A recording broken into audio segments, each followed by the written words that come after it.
ice cream. Came out to $10. No tax? $10.45. Meet Amy, Brian, and their son Henry. They live in Dallas, Texas, and bring in approximately $168,000 a year combined. I work in architecture. Well, I work as an audit manager. This is us.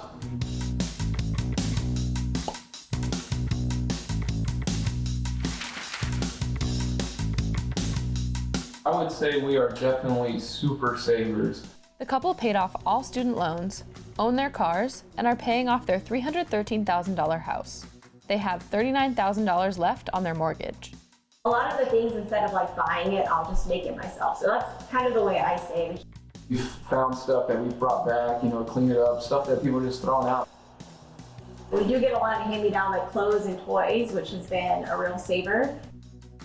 They typically spend about $350 a week. They knew they'd spend a bit more this week. First, because they're driving to Houston for a long weekend trip. Their biggest daily expenses? Daycare, meals, and experiences. Here's the breakdown of what Brian and Amy spent every day for a week.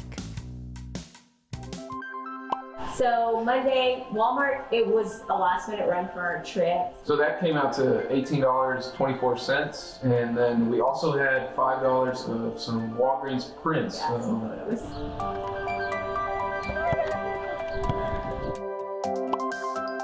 Tuesday is when we found out we're kind of pivoting from our original vacation plans. That Tuesday we bought the hotels. And daycare usually charges on Tuesdays, so that was one at $82.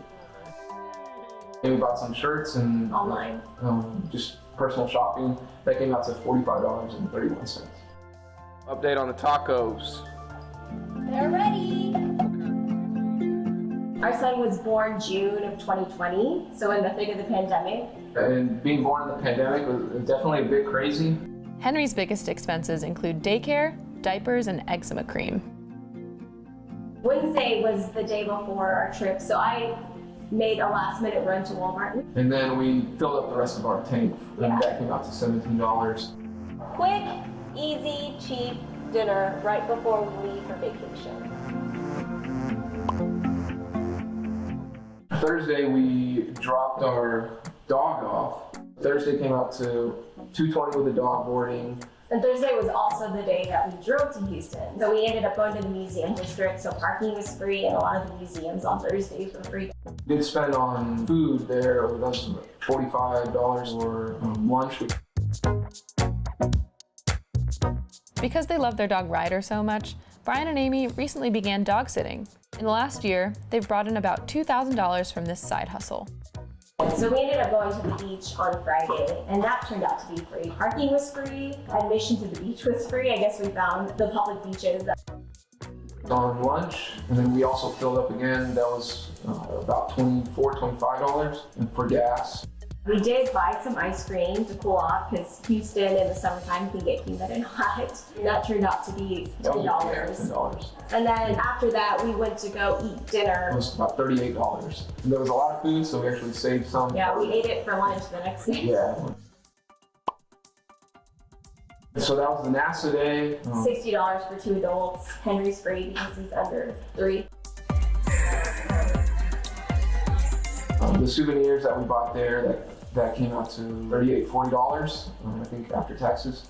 And after that, we went to Chinatown and we got some teas. Teas was about $13, and the restaurant, that was like $30.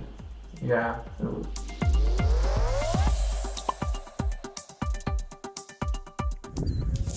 We're here at the park, the city park, city of Seabrook. And then Sunday, so the 2 tickets came out to about $140, and then plus parking. And we had coffee before then, so that was about $10. And then brunch was about $35. Yeah. And we only bought 1 water bottle, $5.94. That one I do remember exactly. After that, we did have dinner, probably $40. Yeah.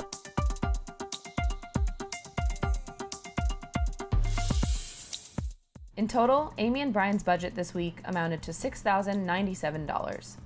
That includes $1,324 spent on everyday purchases and $1,800 toward their mortgage. They directed an additional $2,973 toward their 401ks, HSA, ESPP, and high-yield savings. The goal for me is that mortgage in the short term, and then in the long term, we want to be able to retire early. If that means paying up a little bit up front for the next 10, 15 years and pushing as hard as we can, then I think that is a huge goal.